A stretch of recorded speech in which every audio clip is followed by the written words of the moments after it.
เข้าสู่ประเด็นเลยมาเลยอยากฟังปั๊ปปี้เลิฟครั้งแรกของพี่วิกเตอร์เป็นยังไงบ้าง ปั๊ปปี้เลิฟคือนี้ต้องบอกก่อนว่าพี่เขาเป็นคนข้างรักผู้หญิงคนแรกที่พี่เห็นแล้วรู้สึกว่าแบบปิ๊งปังรู้สึกว่าเหมือนมีผีเสื้อมาบินอยู่ใต้ช่องท้องใต้ในท้องก็ได้ในท้องไม่รู้ว่าเห็นเขาชอบพูดกันก็เลยไม่ต้องใต้ช่องท้องไม่ต้องอันนี้คบมานานด้วยอันนี้คบมากี่ปีแล้วพี่จะ6 ปีละโอ้คบ6 ปีคือถือว่านานนะอย่างเงี้ยเมฆมันเก่งมากเว้ยเรื่องอะไรอย่างเงี้ยคือแบบผมแบบชื่นชมน้องคนนี้มากเว้ยใหญ่เลยจริงๆเมฆมันเป็นคนเก่งอะไรอย่างเงี้ยแต่ไหนแต่ไรแล้วมันจะพก iPad ตลอดเวลาสมัยก่อนทุกวันนี้ยังพกว่าเล่นเกมใช่ไม่เล่นฟูดแหมพี่สวัสดีครับท่านผู้ชมตอนนี้นะครับอยู่ในรายการเมื่อขอเล่านะครับ EP ที่4ครับวันนี้นะครับเหมือนเดิมครับเรามีเครื่องดื่มนะครับมาดื่มกับคนรู้จักคนสนิทของผมนะครับผมวันนี้ก็คือพี่วิกเตอร์ครับผมสวัสดีครับวิกเตอร์สวัสดีครับเมฆสวัสดีครับคนนี้นะครับนอกจากจะเป็นพี่ชายที่สนิทกันแล้วนะครับเป็นเขาเรียกว่าอะไรวะเป็นอะไรวะพี่โบรเป็นหุ้นส่วนด้วยเป็นหุ้นส่วนด้วยทางธุรกิจใช่แล้วก็เราเข้ามาในบริษัทเนี่ยใกล้ๆกันผมเข้ามาก่อนประมาณแบบครึ่งปีนึงอะไรเงี้ยวันนี้นะครับเราเตรียมเครื่องดื่มที่เหมาะสมกับพวกเรา2คนมานะครับเหมาะสมเหรอก็คือของเมฆเนี่ยดอกไม้ยังเป็นดอกอยู่ของผมมาเป็นกลีบเลยมันเป็นร่วงโรยแล้วแตกหักใช่อันนี้มีชื่อว่าป๊อปปี้เลิฟใช่ไหมป๊อปปี้เลิฟนะครับเชียร์สป๊อปปี้เลิฟนะครับผู้ชาย2 คนดื่มค็อกเทลป๊อปปี้เลิฟโอ้โหไม่ได้ป๊อปปี้เลิฟมานานมากแล้วเราเรื่องความรักเลยแล้วกันมาเลยเข้าสู่ประเด็นเลยมาเลยอยากฟังป๊อปปี้เลิฟครั้งแรกของพี่วิกเตอร์เป็นยังไงบ้างป๊อปปี้เลิฟคือนี้ต้องบอกก่อนว่าพี่เขาเป็นคนข้างรักถ้าเกิดว่าใครดู IG เนี่ยจะรู้ว่าเขาเป็นคนข้างรักมากครับผมแฟนเขาก็คือพิกเลตครับทำอะไรเขาก็ยอมหมดให้แต่งหญิงให้แต่งอะไรก็แต่งหมดทุกอย่างเลย ก็อยากรู้ว่าเป็นคนข้างรักมาแต่แรกหรือเปล่าบอกจริงนะไม่เลยเมฆไม่เลยกูไม่ใช่คนข้างรักเลยเมฆเมื่อกี้ถามว่าป๊อปปี้เลิฟครั้งแรกของพี่เป็นไงใช่ไหมพี่เล่าเลยก็คือผู้หญิงคนแรกที่พี่เห็นแล้วรู้สึกว่าแบบปิ๊งปังรู้สึกว่าเหมือนมีผีเสื้อมาบินอยู่ใต้ช่องท้องใต้ในท้องก็ได้ในท้องไม่รู้ว่าเห็นเขาชอบพูดกันก็เลยไม่ต้องใต้ช่องท้องไม่ต้องใต้เอานั่นแหละก็คือเป็นแบบเห็นผู้หญิงครั้งแรกแล้วสิ่งที่ทำให้เราประทับใจเนี่ยคือเห็นเขากำลังท้างัดข้อกับผู้ชายเว้ยมีวันหนึงเราก็ไปเจอผู้หญิงคนหนึ่งเขาก็ตอนนั้นพี่ไปแคมป์ครับมันชื่อว่าซัมเมอร์แคมป์พี่ก็มีโอกาสได้เจอแบบผู้หญิงบ้างอะไรอย่างเงี้ยแล้วไปเจอผู้หญิงคนหนึ่งเขาก็ตั้งโต๊ะเงี้ยท่าอย่างเงี้ยเลยนะเว้ยมาอย่างนี้เลยก็เลยแบบเฮ้ยเจ๋งเราไม่เคยเห็นผู้หญิงที่แบบมาฟีลอย่างเงี้ยมาแบบท้าผู้ชายงัดข้ออันนั้นเป็นครั้งแรกที่ทำให้เรารู้สึกว่าแบบอย่างนี้แหละคือความรักแล้วยังไงต่อกับคนนั้นก็สุดท้ายก็คือได้คุยกันได้คบกันแป๊บแล้วด้วยความที่ว่าเราเด็กด้วยตอนนั้นเขาเองก็ยังอายุไม่เยอะก็เลยทำให้แบบมันก็ต้องแยกย้ายกันไปเพราะว่าเขาเองก็โตไปในทางของเขาเราก็มาในเวของเราอยากรู้หน่อยสมมติถ้าเกิดอยากรู้ว่าข้างรักเนี่ยคือวันเกิดหรือว่าวันวาเลนไทน์เนี่ยเราทำอะไรให้ซื้ออะไรให้ตอนนั้นตอนนั้นเหรอโอ้โหคลาสสิกมากเลยพี่มีตังค์ไม่เยอะก็เลยไปซื้อดอกไม้พี่จำได้เลยเป็นดอกไม้ใช่ไหมดอกเดียวนะดอกกุหลาบแล้วก็มันจะมีกระดาษห่อฮะกระดาษห่อที่มันเป็นช่อพี่ก็ไปซื้อสติ๊กเกอร์หัวใจไว้มาแปะรอบๆแล้วก็แบบเขียนไปบนกระดาษที่มันห่อไปมาดอกไม้ง่ายๆแค่นั้นเลยเว้ยคือเราแบบเอาเท่าที่เราทำได้ตอนนั้นก็คือใช้งานฝีมือเข้าช่วยเลยงานฝีมือเข้าช่วย DIY เข้าช่วยอะไรที่เราเห็นอยู่ในสื่อที่เขาทำกันเราก็ทำตามที่เขาทำกันแต่อย่าพูดงั้นงี้เลยนะกูเคยขโมยช็อกโกแลตเพื่อนที่โรงเรียนมันเอาเฟอร์เรโร่แบบมันจะเป็น3 แท่งไอ้3 เม็ดนั่นซ่อนอยู่ในใต้เก๊ะแล้วเราเห็นตอนพัก15ไงแล้วเรารู้สึกว่าแบบเฮ้ยอยากเอาไปให้สาวของเราเนี่ยไปขโมยช็อกโกแลตเพื่อนถามจริงให้สาวเราเซเว่นไม่มีขายเหรอไม่รู้ตอนนั้นนึกอะไรแต่ทุกวันนี้เป็นเพื่อนกับมันอยู่นะ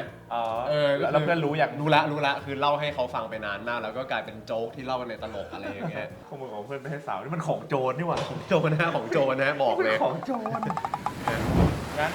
พอพูดถึงความข้างรักอันนั้นคือรักครั้งแรกอยากรู้ว่าแล้ว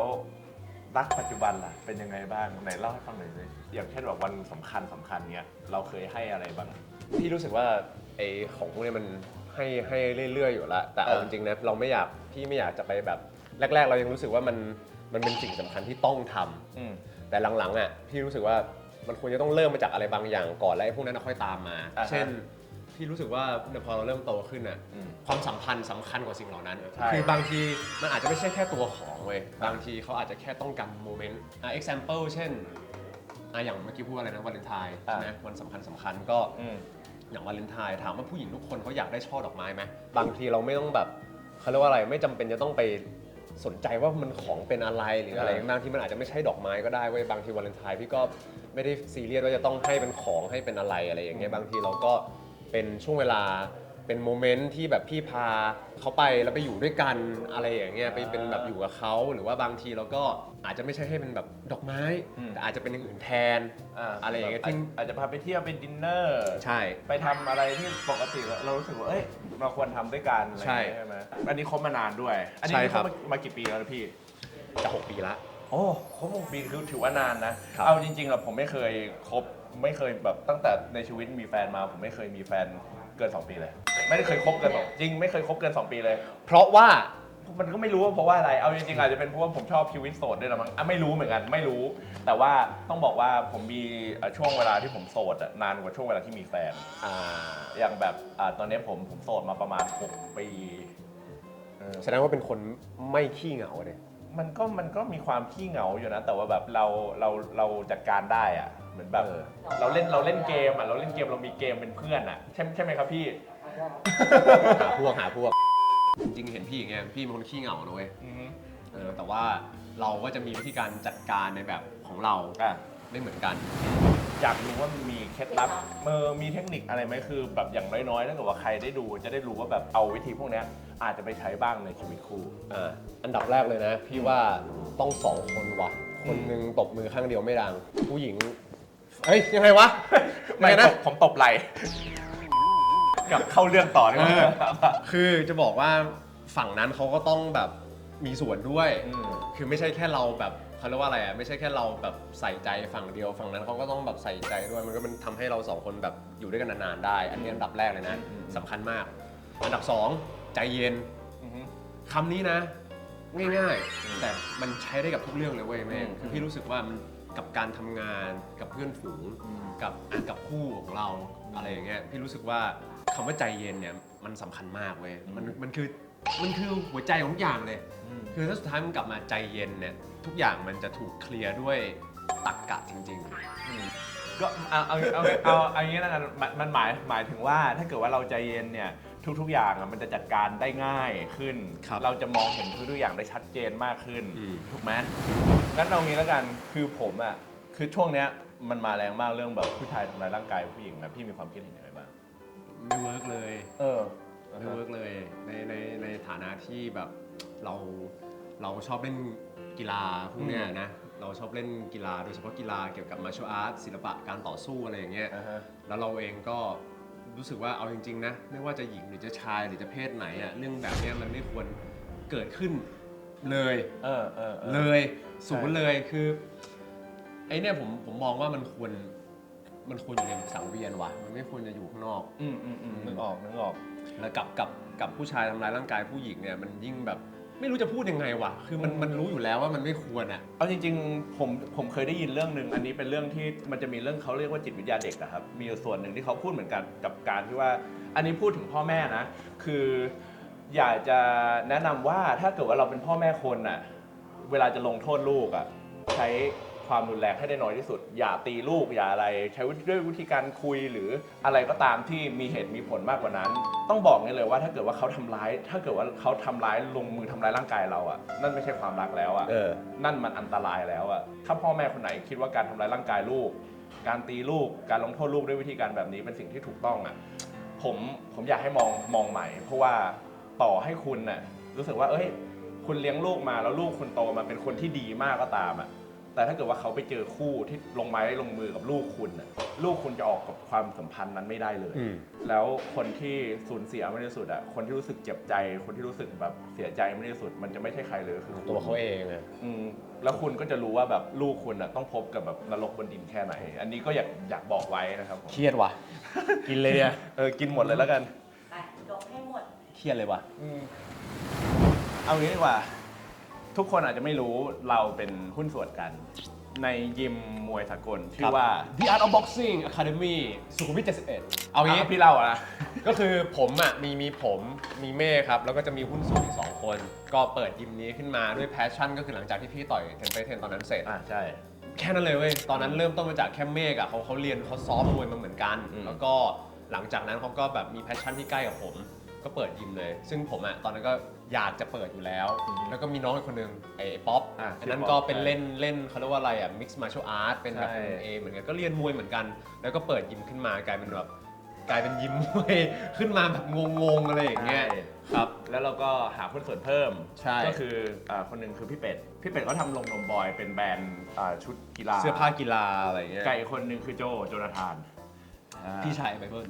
พี่ชายไบเบิล ครับผม ก็ ใช่ สุดท้ายก็มาร่วมหุ้นกันกันเป็นยิม แต่ว่าที่ผมพูดมาเนี่ย คือมันเกิดขึ้นแป๊บเดียวเลยเว้ย มันแค่แบบเดือนหนึ่งเนาะที่เราคุยกันตอนนั้นแล้วปุ๊บเป็นยิมมวยอะไรอย่างเงี้ย ซึ่งเปิดยิมมวยมาปุ๊บปิดจ้า ปิดปัง2 ปีเต็ม ใช่ แต่เศร้าเลย ต้องขอบคุณเจ้าของที่แบบมีความ ใช่ครับ เอื้อเฟื้อใจ ขอบคุณ ดี มากครับที่ คือเขา ผ่อนผันให้เรา ใช่ผ่อนผันให้เราไม่คิดค่าเช่า อืม จริงๆก็ต้องขอบคุณทุกคนครับผมที่ ครับ มาอุดหนุน ขอบคุณ ถ้าเกิดว่าใครสนใจนะครับอยากออกกำลังกายอยากฝึกทักษะทางด้านกีฬานะครับ ครับ ผมก็อยากลดน้ำหนักอะไรเงี้ยก็สามารถ ได้ ติดต่อมาได้นะครับที่ The Art of Boxing ครับผมโอเค มีท้ายอินเสร็จสับ แต่ว่าเรื่องของโบรเรายังไม่จบแค่นี้เราไม่ใช่แค่หุ้นส่วนกันเท่านั้น ใช่ครับผม แต่ต้องบอกว่าด้วยความที่เราเข้าบริษัทมาด้วยกันเขาเรียกว่าไงอะ จุดมาแล้ว ใช่เราผ่านทุกจุดมาแล้วแล้วซีรีส์เรื่องแรกของเราอะเราเล่นมาด้วยกัน แล้วซีรีส์แจ้งเกิดของพวกเราสองคนก็คือเรื่องเดียวกันด้วย ใช่ เรื่องที่ผมทำงานกับเมฆจริงๆเนี่ยคือตอนที่เล่น อักลีดัก เป็นโง่อักลีดัก ลิ ลิ ง ง ใช่ ครับ แล้วก็มี WJ m i ใช่ถามความรู้สึกตอนนั้นบ้าง อันนั้นคือแบบเป็นแบบเขาเรียกว่าเป็นซีรีส์อย่างจริง ๆ จังๆที่แบบพี่เล่นทั้งเรื่องเลยเรื่องแรกเลยพี่รู้สึกยังไง ตอนลูมาโลนกับอักลีดักลิงอ่ะพี่บอกเลยนะพี่คือแบบเขาเรียกว่าอะไรอ่ะ คุณเป็นหินไหม ไม่หิน ผมนิวบี้เลยคือเป็นแบบเมฆน่าจะจำฟิลพี่ตอนนั้นได้คือแบบเป็นเด็กเพิ่งเข้าเจมทีวีอ่ะเหมือนที่มันกำลังเข้ามาตอนนี้แหละ เหมือนที่เป็นตอนนี้แหละ มีไฟ แล้วก็แบบนึกออกไหมไปทำงานแล้วก็แบบท่องบทแล้วก็เขาเรียกว่าอะไรอ่ะเหมือนเด็กเพิ่งเล่นซีรีส์อ่ะเมฆน่าจะเข้าใจฟิล เข้าใจ พูดคำนี้เมฆน่าจะเข้าใจฟิลเด็กเพิ่งเริ่มเล่นซีรีส์เขาจะมีความแบบ alert อะไรบางอย่างความแบบ ตื่นเต้น พี่ครับตอบบทหน่อยครับ อะไรอย่างเงี้ยมีความแบบตื่นเต้นแล้วก็แบบไปเช็คกับผู้กำกับว่าเล่นอย่างนี้จะได้ไหมมันเป็นอะไรอย่างเงี้ยคือเราใหม่มากๆ เพราะฉะนั้นเรื่องรักนะเป็ดโง่เนี่ยเป็นเรื่องที่พี่แบบโคตรตั้งใจอะไรอย่างเงี้ยแล้วก็คนที่เราเล่นด้วยก็มีดิวเจมาย ใช่ แล้วก็มีอลิสทอยตอนนั้ ใช่ น พี่อลิซอย ซึ่งทุกคนมีประสบการณ์การแสดงมาก่อนหน้านั้นแล้ว ใช่ แล้วเราเป็นเด็กใหม่ก็ไม่ได้เราต้องแบบ เราเป็นเด็กใหม่ทั้ง ใช่ คู่ ต้องแบบไต่ขึ้นมาให้มันได้เท่าเขาแล้วก็แบบคือบอกเลยว่าโคตรตั้งใจ จริงๆก็ต้องขอบคุณผู้กำกับของเราด้วย คือ แก้ว เอาจริงๆอ่ะเราเป็นนักแสดงใหม่ใช่ไหม ครับ แล้วคนที่ปั้นเราคือแบบเป็นทั้งครูสอนการแสดงเป็นผู้กำกับแล้วเป็นผู้ให้คำปรึกษาพวกเราทั้งสองคนอ่ะ พี่เอกพี่แก้วครับ ใช่คือพี่เอกพี่แก้วสองคนนี้คือแบบเป็นครูของพวกเราได้เลย ครับ ก็ต้องขอบคุณเขามากอยากรู้ว่าเหมือนประมาณว่าแบบมันมีการเปลี่ยนผ่านเนี่ยเรารู้สึกยังไง พี่รู้สึกชอบ อืม พี่รู้สึกชอบ เพราะว่า มัน รู้สึก มัน ว่า มีการเรียนรู้อะไรไหมว่าแบบเอ้ยอะไรก็ได้แบบ ใช่ สักอย่างหนึ่งอะ มันเกิดการเรียนรู้ไงพี่เลยชอบ เพราะว่าพี่เลยรู้สึกว่าอย่างเมื่อกี้พอเราเข้ามาแรกๆเราทำทุกอย่างเหมือนเด็กแบบเด็กไฟแรง พยายามจะทำทุกอย่างให้มันดี สุดท้ายแล้วเราก็ได้แบบพอเราแก่ลงเรารู้ว่าเฮ้ยคนเรามันไม่ได้ดีทุกอย่างมันจะไม่ให้ดีทุกอย่างมันไม่ได้อะไรอย่างเงี้ยมันก็ต้องมีพลาดบ้างแหละมันจะมาแบบอมทุกข์อะไรมันก็ไม่ได้อะไรอย่างงี้ใช่ไหมเราก็ต้องมีพลาดบ้างอะไรบ้างแต่เราขอใหม่ได้หรือว่าเราสามารถแบบอะไรเตรียมตัวเองให้มันแบบเก่งขึ้นกว่านี้ได้ อันนี้พูดถึงเรื่องการทำงานนะการแสดง แล้วมีบทไหนที่แบบรู้สึกว่าเฮ้ยเราเล่นมาเยอะแล้วอ่ะอยากเล่นบทไหน อยากเล่นบทแปลกๆเว้ย แต่งไงยังไง ตอนนี้พี่คือเรากันว่าเราอะหลงรักบทที่ไม่เคยเล่นนะเคยเล่นละบทที่เหมือนกับเราเข้ามาในซีนแล้วเป็นแบบเป็นบอมของเรื่องเนี่ย แล้วก็ถ้าเกิดว่าใครที่มีโอกาสแบบในการจัดการเขาเรียกว่าไงนะผู้จัดคงไม่มาดูหรอกแต่ว่า ผู้จัด ร่วมกับผู้จัดนะครับถ้าเกิดว่ามีโอกาสได้ดู รับนะครับ นะครับก็อย่าลืมนะครับเขาอยากเป็นคนถือระเบิด หรืออยากเล่นบทแบบเขาเรียกว่าอะไรอะ อ่ะ เป็นผีสมมุติหนังผีใช่ไหม อ่ามั มันก็จะมี มีพระเอกมีนางเอกมีคนโดนผีฆ่ามีคนไปเจอผีอะไรเงี้ยแต่เราอยากเล่นเป็นผีเว้ยอะไรอย่างเงี้ยเป็นบทที่แบบแปลกๆหรือแบบหนังฆาตกรรมอยากเล่นเป็นฆาตกรรม อยากแบบตีความอย่างนั้น คือเราอยากตีความอะไรที่มันแบบยากๆไปเลยลึกไปเลย เป็นตัวสร้างเรื่อง เป็นตัวสร้างเรื่องใช่เป็นนั่นแหละตัวสร้างเรื่อง ชอบเล่นเป็นตัวสร้างเรื่อง ใช่ใช่ครับ มาเรามีไฮไลท์หลักครับผมแต่ว่าจริงๆอ่ะคือไฮไลท์หลักของรายการเนี้ยคือผมจะดูดวงให้กับแขกที่มา พูดตรงๆเลยพูดความจริงเลยเมฆนี่คืออาจารย์เมฆแต่ที่ทุกวันนี้เนี่ยเขายังไม่ได้แบบเฉิดฉายแจ้งเกิดเพราะอะไรรู้ไหมเขามีศีลธรรมเฮ้ยเขาดูดวงแล้วเขาแบบเอาเงินไปทำบุญนะเว้ย ไม่ใช่ผมขี้เกียจพี่ จบเลยครูสาวพูดมาอย่างดี จริงๆเราต้องบอกว่าวันเนี้ยผมลืมไปเลยว่ามันมีกิมมิกนี้ ผมก็เลยไม่ได้เอาไพ่มาแต่ไม่เป็นไรครับสมัยนี้นะครับเราเข้ามาสู่ยุคดิจิทัลเขาเรียกว่ายุค 5G ยุค 5G 5G 5G แล้วผมมีแอปเปิดไพ่ในมือถือครับทุกคน ว้าว ฉะนั้นแล้วก็ แล้วมันจะแม่นเหรอวะเมฆ แม่นเลย เหมือนเราเปิดไพ่แบบอย่างนี้ใช่ไหม ใช่ลองดูแล้วเหมือนกัน โอเคมาเราให้พี่วิกเตอร์คิดมาหนึ่งเรื่องแล้วกันเดี๋ยวผมที่อยากดูแต่ผมเดาคิดว่าจะเป็นเรื่องการงานชัวร์ เอาการงานก่อนดีกว่าเราเปิดยิ้มด้วย ค กั วามรักไม่ต้องดูหรอกนะ เอาการงานมา อ่ะ การงานมาถ้าการงานไม่มีความรักก็ไม่ดี เอาจริงการงานไม่ดีการเงินก็ไม่ดีความรักก็ไม่ดี ก็ไม่ดี ชีวิตก็ไม่ดีสุขภาพก็ไม่ดีเพราะอะไรเพราะการงาน เอาการงานเอาการงานมาก่อน โอเคมาหลังจากที่ผมดูดวงของพี่วิกเตอร์นะครับต้อง เฮ้ย ดู มึงไม่ถามอะไรกูเลยเหรออย่างนี้เลยเหรอเดี๋ยวนี้อย่างนี้แล้วเหรอ พี่เวลาจับไพ่มันไม่ต้องดูวันเกิดหรอกพี่ นี่ ไม่คือ ดู มัน ยู่ มันแล้ว มันจะมีตัวอะไรซัมมอนออกมาไหมเนี่ยเมฆไม่มีนะไม่มีใช่ไหม คืองี้มันแล้วแต่คนว่าแบบเราจะเอาวันเกิดปีเกิดไปใช้ไหมมันแล้วแต่คนเลย ซึ่งวันเนี้ยคือจริงๆไม่จำเป็นคือถ้าเกิดว่าสมมติผมจะดูให้พี่ ผมก็แค่บอกไพ่ว่าเดี๋ยวผมจะดูให้พี่ก็ได้ละ เดี๋ยวนี้เมฆมันไปแบบขั้นนี้แล้วอ่ะ พี่ จานเมฆอ่ะ นี่มันยุค 5G 5G โอเคมา โอเค มา มา Chat GPT ไม่ใช่ ไม่ใช่ ทุกคนครับผม อันนี้นี่คือไพ่งานของพี่วิกเตอร์นะครับทุกคนอ่ะอยากดูได้ แต่ไม่เข้าใจหรอกใช่ไหม ไม่เข้าใจอ่ะ เอางี้แล้วกันไพ่นี้นะครับข้อแรกคือขึ้นเรื่องงานอ่ะไพ่ดีไพ่งานดี แล้วมันจะมีไพ่ที่แบบเป็นคนถือไม้อันเนี้ยหมายถึงว่าเราจะได้รับงานชิ้นใหญ่ แล้วก็มีไพ่ Justice ขึ้นมา นั่นหมายถึงว่าตอนเนี้ยช่วงเนี้ยพี่อ่ะจะมีงานที่มั่นคงมากขึ้นเพิ่มเข้ามาอีก ว้าว อาจจะหมายถึงงานถ้าให้ผมเดาผมคิดว่าไม่ใช่งานแสดงน่าจะเป็นงานพิธีกร และเป็นงานมั่นคงนั่นหมายความว่าพี่จะได้ทำโปรเจกต์เนี้ยยาวๆ ว้าว ประมาณนี้ครับนี่คืองาน โอเค ฮะ เป็นไงไม่ถามอะไรเลยอ่ะวันเกิดอะไรเงี้ยไม่เอาอ่ะ เปิดให้เรียบร้อย ให้เรียบร้อย เร็วจัดอย่างเงี้ยแม่มึงเก่งมากเว้ยเรื่องอะไรอย่างเงี้ยคือแบบผมแบบชื่นชมน้องคนนี้มาก ไว้ใหญ่เลย เฮ้ยจริงๆแม่มึงเป็นคนเก่งอะไรอย่างเงี้ยแต่ไหนแต่ไรแล้วมันจะพก iPad ตลอดเวลาสมัยก่อนทุกวันนี้พกว่า เกม เล่นเกม ทางใช่ไม่เล่นฟูแหมพี่ โอเค เอางี้ดีกว่าเรามาถึงช่วงสุดท้ายแล้วจริงๆ ครับ คือจริงๆเนี่ยนอกจากธุรกิจเอางี้ผมอยากเป็นช่วงฝากงานฝากขายอะไรก็ตามคือจริงๆอ่ะพี่ไม่ได้ทำแค่ธุรกิจมวยสากลอย่างเดียวฉะนั้นแล้ว อะไรบ้าง แนะนำตัวเองขายให้เต็มที่เลย ก็นอกจากค่ายมวยที่ผมเปิดกับน้องเมฆแล้วนะครับแล้วก็จะมีงานวงการบันเทิงแล้ว ผมทำฟาร์มสายเขียวทำกัญชาแหละพูดไปเลยนะฮะก็มีผมทำฟาร์มอยู่ที่เมืองทองกับตรงอุทัยเนาะแล้วก็มีผลิตภัณฑ์ มีคลินิกแพทย์แผนไทยนะครับที่เป็นแบบสมุนไพรทางเลือกตรงนี้ด้วยอยู่ตรงปากเกร็ดเมืองทอง ก็ได้เพิ่งไปอีเวนต์มาเมื่อวานนี้เหนื่อยมากครับผมก็เป็นธุรกิจที่เขาเรียกว่าอะไรอ่ะเพิ่งมาในยุคนี้อะไรอย่างเงี้ยก็เราก็แบบเห็นว่ามันเป็นโอกาสก็เลยมาทำตรงนี้ครับทุกอย่างที่ผมทำคือถูกกฎหมายหมดนะเรามี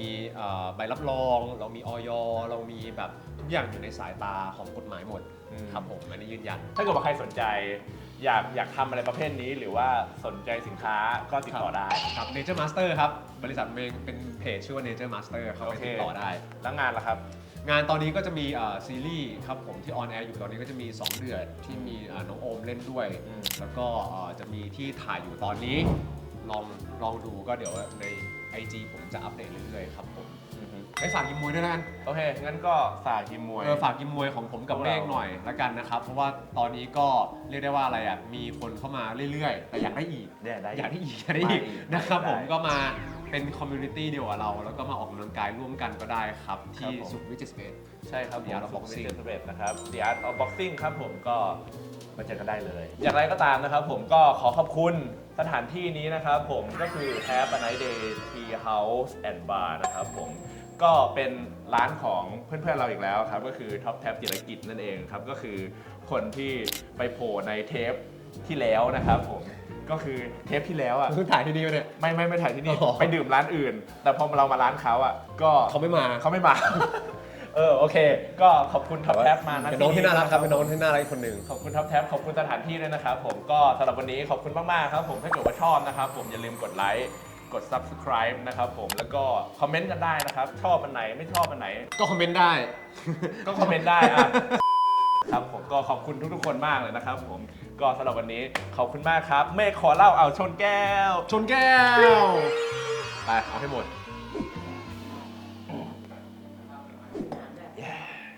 คอแห้ง